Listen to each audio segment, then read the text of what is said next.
Bu videoda sana uygulamalı bir şekilde YouTube izlenmelerini arttırmak adına SEO nasıl yapılır bunları göstereceğim. Yani şöyle de örnek verebiliriz. Hani ders kitaplarının da konu anlatımlısı olur ya. Bir nevi bizler de bugün beraber video yükleyeceğiz. Sizler bu videoyu izlerken benim uygulamış olduğum bütün teknikleri canlı bir şekilde göreceksiniz. Dolayısıyla bugünkü konumuz ekstra bir önem arz ediyor. Sizlere tavsiyem videoyu ileri sardırmadan dikkatli bir şekilde beni takip edin. En doğru şekilde YouTube'a nasıl video yüklenir hep birlikte öğrenelim. Şimdi ben bir video çektim, editini yaptım, işte küçük resmini ayarladım. Hadi gelin hep birlikte bunu YouTube'a yükleyelim. Oluştur dedik, video yükle dedik. Dosya seç diyorum. Buradan masa üstümden hazırlamış olduğum videoyu seçiyorum. Buradan yukarıya doğru çıkıyoruz ve başlık kısmına geliyoruz. YouTube'da arkadaşlar bir video, daha önceki videolarımdan da söylediğim üzere başlık ve açıklamadan YouTube tarafından analiz edilir ve buna göre videolarınız daha çok insanlara önerilir. Dolayısıyla benim en çok dikkat etmem gereken kısım burası. Şimdi vidIQ programı burada bana öneriler yapıyor. İşte böyle başlıklar atabilirsin falan diyor. Fakat benim sizlere tavsiyem hiçbir yapay zeka, hiçbir program, hiçbir uygulama bir insan zekası olamaz arkadaşlar. Dolayısıyla şimdi ben oyun kanalları nasıl gelişir adı altında üretmiş olduğum videomda nasıl bir başlık atmalıyım? Gelin sizlerle beraber buna bakalım. Şimdi benim uyguladığım ilk teknik, sağ taraftan 3 noktaya tıklıyorum. Buradan yeni gizli pencere açıyorum ve YouTube'a geliyorum. Şu an hiçbir çerezlerden faydalanmadan YouTube'da başka bir insan arama yaparmış gibi YouTube arama motorunda hangi kelimeler insanlar tarafından daha çok aratılmış bunlara bakacağım. Dolayısıyla sadece konumla alakalı bir anahtar kelime girmeliyim buraya. Şimdi oyun kanalı nasıl gelişir adı altında anahtar kelimelere böyle bakıyorum. Tamam, gördüm. 2-3 tane anahtar kelime var orada. Dolayısıyla çok da fazla trafik almadığını anladım. Peki bir de bunu deneyeyim. YouTube oyun kanalı nasıl gelişir? Yazmaya çalıştığımda burada görmüş olduğunuz gibi arama motorunda 7-8 tane anahtar kelime geldi karşıma. Benim videom da bununla alakalı olduğu için en üstteki cümleyi cebe koydum. Neden en üstteki? Çünkü en çok bu kelime aratılmış. Dolayısıyla ben başlığımda bu kelimeyi geçiriyorum. Şimdi arkadaşlar başlığı yazmaya başlamadan önce dikkatinizi çektim bilmiyorum. YouTube'a atmış olduğum dosyanın adı oyun kanalı nasıl gelişir? Bu da aslında bir tüyodur. YouTube'un videonuzu daha iyi optimize etmesi için dosya adı da önemlidir arkadaşlar. YouTube'a video yüklerken dosya adı saçma sapan bir şey olmasın. Bu da anahtar kelimeli olsun elinizden geldiğince. Şimdi başlığımıza döndük. Ben normalde başlıklarımı özelden genele atarım. Yani başta insanların dikkatini çekecek, tıklanma oranı yüksek başlıklar koyarım. Ardından anahtar kelimelerimi geçiririm. Fakat benim işlemiş olduğum konuda anahtar kelimelerim uzun olduğu için ben bunu tamamen profesyonel ve SEO odaklı bir başlık olarak atmalıyım. Yani herhangi bir özel karakter geçirmemeyi düşünüyorum. Dolayısıyla konumda çekmiş olduğum videomun konusuna uygun en çok aranan kelimeyi başlığımın en başına yazıyorum. Şimdi YouTube oyun kanalı nasıl gelişir yazdım. Soru işareti koydum ve ayırdım. Buradan sonra gizli sekmeme tekrar geldim. İnsanlar daha farklı olarak bunu nasıl aratıyor? Peki gizli sekmeye geldim. Şimdi düşünüyorum buraya farklı bir anahtar kelime de buradan alıp ekleyebilirim. Ya da farklı bir dalda çok fazla çekmiş olduğum videonun konusundan uzaklaşmadan daha farklı anahtar kelime olarak ne koyabilirim bunu düşünüyorum. Şimdi aklıma YouTube kanal büyütme geldi. İnsanlar bunu bu şekilde de aratıyor olabilir. Hatta ve hatta altına tekniklerini de ekleyerek iki anahtar kelimeyi birden kapabilirim. Şimdi bunu cebe koydum. Tekrar normal YouTube'a geldim. Yan taraftan yeni bir sekme açıp bir YouTube daha açıyorum. İkinci adım olarak rakip analizi yapacağım. YouTube yazıyorum. Oyun kanalı nasıl gelişir? Arattım. İnsanların daha önce çekmiş olduğu videolarda kullanmış olduğu başlıklara bakıyorum. Hangi başlık daha çok ilgi görmüş? Kafamda bunu analiz ediyorum. Örnek veriyorum. Bu arkadaşımız mesela özelden genele bir başlık atmış. Oyun kanalı açmak için gerekenler yazmış. Ardından YouTube oyun kanalı nasıl gelişir yazmış. Bizler nasıl bir teknik uygulayacağız? Anahtar kelimeyi en başa alacağız. Tamamen SEO odaklı bir başlık yapacağız. Yani bu arkadaşımızın yaptığı gibi. Mesela ikinci bir başlık olarak YouTube kanal geliştirme yapmış. Aşağıya iniyorum, bakmaya devam ediyorum. Evet, aslında nasıl bir başlık atacağımı aşağı yukarı kafamda canlandırdım ve kararımı verdim. Tekrar YouTube'a geldim. YouTube oyun kanalı nasıl gelişir yazdık. Hemen devamını getiriyoruz. YouTube kanal büyütme teknikleri yazıyoruz. Ardından 2025'i de ekliyorum. Bunun güncel bir video olduğunu başlığımda insanlara vurguluyorum. Ek olarak insanlar bu iki anahtar kelimeyi 2025 olarak da aratabilir. Eğer olur da böyle bir şekilde aratırsa benim videomun karşılarına çıkma olasılığı daha yüksek. Bu şekilde ben başlığımı bitiriyorum. Gayet de güzel olduğunu düşünüyorum. Şimdi aşağıya indim. Önemli kısımlardan birisi. Bu videoda bakın bütün açıklamalarımda bu videoda diye başlarım. Bütün özel kelimem bu. Geriye kalan her şeyi anahtar kelime yazacağım şu anda. YouTube oyun kanalı nasıl gelişir? YouTube kanal büyütme teknikleri nelerdir? Bunlardan bahsettim. Nokta koydum. Devam ediyorum. İlk başta yazmam gereken 2 anahtar kelimemi de burada geçirdim. Şimdi daha fazla detaya inerek anahtar kelimelerimi çeşitlendireceğim arkadaşlar. YouTube izlenme arttırma ya da cümleme şöyle devam edebilirim. YouTube izlenmelerini arttırmak için SEO'ya uygun tüm taktikleri kanalımızda, videomuzda bulabilirsin. Mesela burada durdum bir düşündüm. Aşağıdan VidIQ programının yardımıyla cümleyi nasıl bağlayabileceğime karar verdim. Şimdi baştan bir kontrol ediyorum. 3 satır çok önemli çünkü burada elimden geldiğince doğru anahtar kelimeleri kullanmam gerekiyor. Bu videoda YouTube kanalı nasıl gelişir, YouTube kanal büyütme teknikleri nelerdir bunlardan bahsettim. YouTube izlenmelerinizi arttırmak için SEO'ya uygun tüm taktikleri videomuzda bulabilirsin. Çok güzel. Şu an çok beğendim. Sadece bir şey eksik. 2025'i açıklamamızda geçirmemişiz. Hemen buraya en başa geliyorum. 2025 yılında diyorum. Evet, görmüş olduğunuz gibi 2025'te böylelikle eklemiş oluyorum. Şimdi 2 kere aşağıya indim. Hemen yan tarafta ChatGPT'ye geliyorum. ChatGPT'ye geldikten sonra buraya videomun ne olduğunu tırnak işareti içerisinde yazıyorum. YouTube oyun kanalı nasıl gelişir? Tırnak işaretiyle kapatıyorum. Başlıklı videom için bana açıklama hazırlar mısın yazıyorum. Burada ChatGPT bana açıklama yazıyor arkadaşlar. Fakat en başta uyarısını yapayım. Kesinlikle ve kesinlikle bütün açıklamanızı ChatGPT'ye yaptırmıyorsunuz arkadaşlar. Bakın, sadece açıklamanızın devamı için şeffaf, güzel bir metin alacağız buradan elimizden geldiğince. Örnek veriyorum. Burada YouTube algoritması karakterleri falan geçiyor. Hoşuma gitti. Şuradan tutuyorum. Aşağıya indiriyorum. Şuraya kadar alayım ya. Buraya kadar. Evet. Ctrl C ile kopyaladım ben bunu. Tekrar videoma geldim. Ctrl V yardımıyla yapıştırdım. Şöyle bir kontrol ediyorum. Açıklamamda videomla alakasız bir şey var mı diye. Evet, bu bütün konular benim videomun içerisinde geçiyor.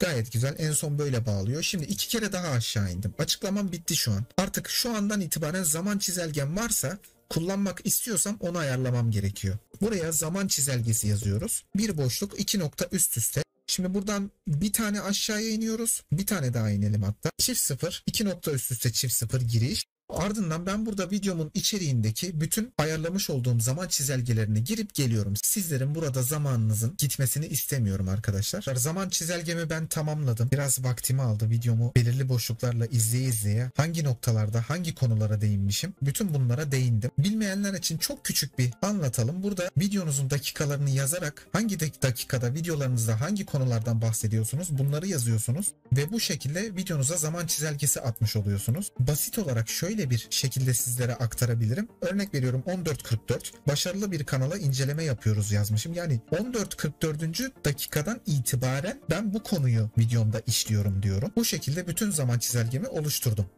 Şimdi tekrar 2 tane aşağı indim. Hashtag etiketlerimi atmanın vakti geldi. Şimdi hashtag oyun kanalı geliştirme, hashtag oyun kanalı açma, YouTube kanal geliştirme dedim ve bu şekilde hashtaglerimi de bitirdim. Ben bu videoma şöyle bir şey de eklemek istiyorum. Hashtagleri yine en aşağıya aldım. Ortada bir boşluk bıraktım. Şimdi YouTube Studio'dan içeriye geliyorum. Buradan oynatma listelerine geliyorum. Buradan kendi oynatma listelerinden YouTube eğitim videolarına tıklıyorum. Ardından sağ yukarıdan 3 noktaya tıklayıp paylaşılabilir bağlantı al yaparak bağlantımı kopyaladım. Buraya da diğer eğitim, YouTube eğitim videolarımız dedim. 2 nokta üst üste bir aşağıya inerek bağlantıyı yapıştırdım. Bu şekilde insanlara, videonuzu beğenen insanlara diğer videolarınızı da paylaşabilirsiniz. En aşağıya hashtag'imi ekledikten sonra artık açıklamada bir işim kalmadı. Aşağıya geldim. Küçük resmimi ben hazırlamıştım arkadaşlar. Dolayısıyla buradan oyun kanalı nasıl gelişir'e tıkladım. Küçük resmimi bu şekilde oluşturdum. Bakalım, umarım güzel bir tıklanma oranları alırız oradan. Oynatma listelerime geldim. Daha önce oluşturmuş olduğum oynatma listelerinden buradan 2 tane YouTube'u da seçiyorum. Bitti diyorum. Aşağıya iniyorum. Devam ediyorum. Bu videom çocuklara özel değil'i seçiyorum. Kesinlikle.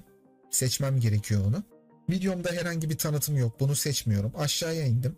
Videomda yapay zeka yok. Videomu tamamen ben oluşturdum. Dolayısıyla hayır'ı seçiyorum buradan. Aşağıya inmeye devam ediyorum. Ortak çalışmam yok. YouTube videomdaki otomatik bölümlere, yerlere, her şeye izin veriyorum. Otomatik kavramlar eklenmesine izin veriyorum. Etiketlerime geldim. Evet. En önemli aşamalarımdan birisi daha. Şimdi dikkatli bir şekilde takip edin arkadaşlar. Buradan tekrar yeni gizli sekmeme geldim. Tekrar YouTube oyun kanalı yazıyorum. Bütün anahtar kelimeleri yazacağım şimdi ben buradaki. Yani konumla alakalı videoma uygun anahtar kelimeleri yazacağım. Kesinlikle burada insanlara yanlış bir yönlendirme yapmayın. Farklı bir anahtar kelime girmeyin. Çünkü YouTube'un videomuza uygun kişilere videomuzun önerilmesi gerekiyor. Aksi takdirde farklı bir kitleye YouTube videonuzu önerttirmeye çalışırsanız eğer, oradan izlenme alsanız bile videonuza tıklayan kişi farklı bir dalda arama yaptığı için videonuzda fazla durmadan çıkacaktır. Bu da videonuzu çok olumsuz etkiler. Dolayısıyla ben burada etiket kısmına YouTube oyun kanalı nasıl gelişir yazıyorum en başa. Tekrar bakıyorum. Mesela oyun kanalı nasıl açılır yazmışlar. Ben bunu kalkıp da etiketime atarsam oyun kanalı açmaya çalışan bir kişi benim videomu gördüğünde tıklamaz. Tıklasa bile videodan hemen çıkar. Çünkü aradığı kanalı nasıl geliştireceği değil, nasıl açacağı. Bu şekilde de sizlere aktarmış oldum. YouTube oyun kanalı açmak mesela çok güzel bir etiket. Burada YouTube oyun kanalı nasıl açılır yazdım. Tekrar geldim. YouTube oyun kanalı nasıl büyütülür? YouTube oyun kanalı nasıl büyütülür? Ardından buradan başka bir anahtar kelime almıyorum. Direkt oyun kanalı nasıl gelişir yazacağım. Oyun kanalı nasıl gelişir, nasıl büyütülür? Yani sizler buradaki mantığı anladınız arkadaşlar. Şimdi ben bütün etiketleri doldurup geliyorum. Daha fazla vaktinizi almak istemiyorum çünkü. Evet arkadaşlar, bütün etiketlerimi doldurdum. En aşağıya da kanalımın ismini yazarak etiketlerime son verdim. Şimdi az önce de demiştim ya, yapay zekadan kesinlikle videolarınızı oluşturmayın. Mesela vidIQ programı burada bana oyun kanalı nasıl açılır diye bir etiket önermiş. Ben bunu kalkıp da buraya yazarsam konumla alakasız bir etiket olur bu. İşte yapay zekadan videolarınızı oluşturmayın dememizin sebebi bu arkadaşlar. Aşağıya iniyorum, devam ediyorum. Video dilim Türkçe, altyazı sertifikası koymama gerek yok. Kayıt tarihi de koymuyorum ben. Konum da girmiyorum arkadaşlar. Standart YouTube lisansı, devam ediyoruz. Abonelerime tabii ki videoyu bildir. Otomatik seslendirme, YouTube'un getirmiş olduğu yeni dublaj özelliğini ben burada kullanmak istiyorum. Seslendirmeleri yayınlanmadan önce manuel olarak incelememi sağlasın. Evet. Aşağıya iniyorum. Video ve ses remixlemeye izin ver. Olur. Kategorim eğitim. Yorumlar açık. Yönetim hiçbiri. Yani hiçbir şekilde yorumları engellemiyorum. Bütün yorumları insanlar yazabilir. Evet, burada yapmam gereken farklı bir ayar kalmadı. Bir kere ileri gittim. Şimdi altyazı ekleye geliyorum. Ekleye tıkladım bir kere. Buradan biraz bekliyoruz arkadaşlar. YouTube otomatik bir şekilde altyazıyı atıyor buraya. Çarpıya bir kere tıkladım. YouTube tarafından Türkçe diline çevrildi yazdı burada. Tekrar düzenleye tıkladım. Görmüş olduğunuz gibi otomatik olarak bütün altyazım geldi. Bittiye tıklıyorum. Hiçbir şey yapmama gerek yok. Aslında sizler burada eğer kısa videolar üretiyorsanız bütün altyazılarınıza tekrar bakın arkadaşlar. Benim videom çok uzun olduğu için özelleştirme yapamayacağım maalesef. Türkçe diline çevirdim. Aşağıya geldim. Bitiş ekranı ekleyeceğim. Ekleye bir kere tıkladım. Bir video bir abone şeklinde ayarlamak istiyorum. Buraya tıkladım. Belirli bir video seçine tıkladım. Şimdi oyun kanalı geliştirme videosunu izleyen insanlar benim videomu beğenirse bitiş ekranında hangi videoyu tıklar diye videolarım arasında geziyorum. Dolayısıyla burada şu video dikkatimi çekiyor. Kanal açmadan bunları bil. Belki de yeni bir oyun kanalı açmak isteyen bir vatandaş vardır diye ben bunu bitiş ekranıma ekledim. Sağ tarafta da abone olma kısmı var. Tamam, güzel bu şekilde. Direkt kaydet diyorum. Farklı bir ayar yapmama gerek yok. Aşağıya geldim. Kart da ekleyebilirim. Ben bu videomda kart eklerken oynatma listesi eklemeye karar verdim. Oynatma listesine tıkladım. YouTube eğitim videolarına bir kere tıklıyorum. Ardından buradan dakikayı video sonlarına doğru ayarlıyorum. Yaklaşık sonlara doğru. Çünkü izleyiciler erken bir şekilde benim videomdan çıkmasını istiyorum. Bilgi metni kısmına da diğer eğitim videolarımız yazıyorum. Bu şekilde insanlara reklam ediyorum oynatma listemi. Kaydet dedim. Videonun şurasında, yani yaklaşık 13. dakikasında bunu insanlara önerecek. Kaydet dedim. Buradan bu aşamayı da geçtik arkadaşlar. İlerle diyorum. Herhangi bir telif hakkı varsa burada çıkıyor arkadaşlar. Videom telifsiz, tamamen temiz, güzel. İleri dedim. Şimdi görünürlük kısmından ben 3 günde bir video paylaştığım için ve belirli bir saatte paylaştığım için aşağıya geliyorum. Herkese açık değil. Planlayın şeklinde paylaşacağım ben bunu. Dolayısıyla yarın saat öğlen 12'de bu videoyu paylaş diyorum YouTube'a. Aşağıya indim. Herhangi bir yapmam gereken farklı bir ayarda kalmadı. Planlaya bir kere tıkladım. Bu arada işlemlerimiz bitmedi arkadaşlar. Devamını getireceğiz. Tamam, şu an ben videomu planlamış oldum. Yarın YouTube öğlen 12'de bu videoyu paylaşacak. Şimdi içerik kısmından, YouTube Studio içerik kısmından YouTube oyun kanalı nasıl gelişir videoma tıkladım. Ardından buradan sol taraftaki panelden dillere tıkladım. Hani demiştik ya arkadaşlar, YouTube'a dublaj özelliği geldi. Yavaş yavaş bütün kanallara hani bu özellik dağıtılıyor. Bizim kanalımıza da geldi bu özellik. Dolayısıyla YouTube otomatik olarak İngilizce Amerika Birleşik Devletleri deneysel kısmında benim daha az önce paylaşmış olduğum, daha doğrusu planlamış olduğum videoyu otomatik dublaj olarak çevirmiş. Gelin bir kontrol edelim. Bakalım YouTube kardeş bunu nasıl yapmış. Buradan ses kısmının altındaki taslak kısmına gelince yanında ok çıkıyor. Bu oka tıklayıp yayınlaya basarsanız dublajlı sesinizi YouTube'da paylaşmış oluyorsunuz arkadaşlar. Fakat önce bir test edelim isterseniz. Burada İngilizce Amerika Birleşik Devletleri kısmına geliyorum, tıklıyorum. Otomatik olarak zaten dublajlı bir şekilde videom açılıyor. Birazcık bekletiyor arkadaşlar. Görmüş olduğunuz gibi başlığı çevirmiş, açıklamayı çevirmiş, adamlar her şeyi çevirmiş. Bize sadece dinlemesi kalmış. Gelin birlikte kendi videomuzu dinleyelim. Şöyle ekranı büyüttük. Basıyoruz. Görmüş olduğunuz gibi benim videomu montajlamış adamlar. Zaman çizelgemi, her şeyi çevirmiş kendisi otomatik olarak. Sizler dilerseniz buradan manuel olarak altyazı ekleyebilirsiniz. Ya da ses parçası eklemek isterseniz buradan kendiniz de parça ekleyebilirsiniz. Evet, ben dublajı beğendim açıkçası. Sesin altındaki oka tıkladım, yayınla dedim. Ve sesimin dublajlanmasına izin verdim. Başlık ve açıklamayı önceden manuel ayarlıyorduk fakat dublaj özelliğiyle birlikte burada da bu otomatik olarak ayarlanmış. Herhangi bir ayar yapmama gerek yok. Çok çok güzel. Ben burayı çeşitlendirmek istiyorum. Daha fazla altyazı eklemek istiyorum. Dolayısıyla burayı altyazılarla doldurup geliyorum arkadaşlar. Şimdi ben sizlere altyazıları nasıl atıyorum fikir olması açısından en azından Almanca dili için göstereceğim arkadaşlar. Sadece bir tanesini. Örnek veriyorum, ben Almanca'ya tıkladım, buradan dili seçtim. Şimdi bizden burada başlık ve açıklama istiyor. Almanca yazmamız gerekiyor. Fakat eski sistemdeki gibi yanında bizim Türkçe başlık ve açıklama çıkmıyor. Dolayısıyla ben böyle aşağıda yeni bir metin belgesi oluşturuyorum arkadaşlar. Metin belgesinden kopyala yapıştır yapıyorum. Buraya geldim. Başlığımı kopyaladım. Tekrar buraya geliyorum. Çeviriye geldim. Siliyorum. Burayı hemen hızlı bir şekilde Almanca ayarlıyorum. Almanca olarak ayarladım sağ tarafı. Hemen başlığımı yapıştırdım. Bu taraftan kopyaladım. Geliyorum. Yapıştırıyorum. Tekrar buraya geldim çeviri yerine. Siliyorum aşağıdan. Bu sefer yan taraftaki sekmeden açıklamamı alıyorum. Ctrl C kopyalıyorum. Çeviriye geliyorum. Yapıştırıyorum. Aşağıdan kopyalıyorum. Geliyorum buraya. Açıklama kısmına yapıştırıyorum. Hızlı bir şekilde görmüş olduğunuz gibi üşenmiyorum. Sizler de üşenmeyin arkadaşlar. 8-10 tane yabancı dil ekleyin videolarınıza kesinlikle. Yurt dışı kaynaklı ufak da olsa izlenmeler alabilmeniz sizin için faydalı olacaktır. Dolayısıyla aşağıya geliyorum. Burada manuel altyazılar yazıyor. Ekleye tıkladım. Değişiklikleri kaydet dedim. Buradan geldim. Burada tek yapmam gereken otomatik çevire bir kere tıklamak. Tıkladım. Görmüş olduğunuz gibi otomatik olarak Almanca diline çevirdi. Yayınlaya bastım. Ve görmüş olduğunuz gibi Almanca dilinde hem altyazılarımı hem de başlık ve açıklamamı çevirdim arkadaşlar. Videolarımızda altyazılar da bu şekilde hazırlanıyor. Daha fazla yapmam gereken de bir şey kalmadı. Medya eğitim kanalı olarak YouTube'a videolarımı bu şekilde yüklüyorum. Sizlere elimden geldiğince detaylandırarak SEO konularını aktardım arkadaşlar. Bundan sonrası sizde artık. Videoyu sonlandırmadan önce son bir önerim olacak sizlere. Son olarak da videolarınızı kesinlikle belli bir shift planı dahilinde paylaşın arkadaşlar. Yani ne demek istiyoruz? Örnek veriyorum, ben 3 günde bir video atıyorum ve saat 12'de sabit bir şekilde paylaşıyorum. Yani 3 günde bir öğlen 12'de medya eğitim kanalı video atıyor. Ben hem kitleye de bu şekilde alıştırıyorum hem de YouTube algoritmasının daha sağlıklı çalışmasını sağlıyorum. Sizler de hiç sektirmeden kendinize bir shift belirleyin. Tabii önerimiz daha sık videolar atmanız,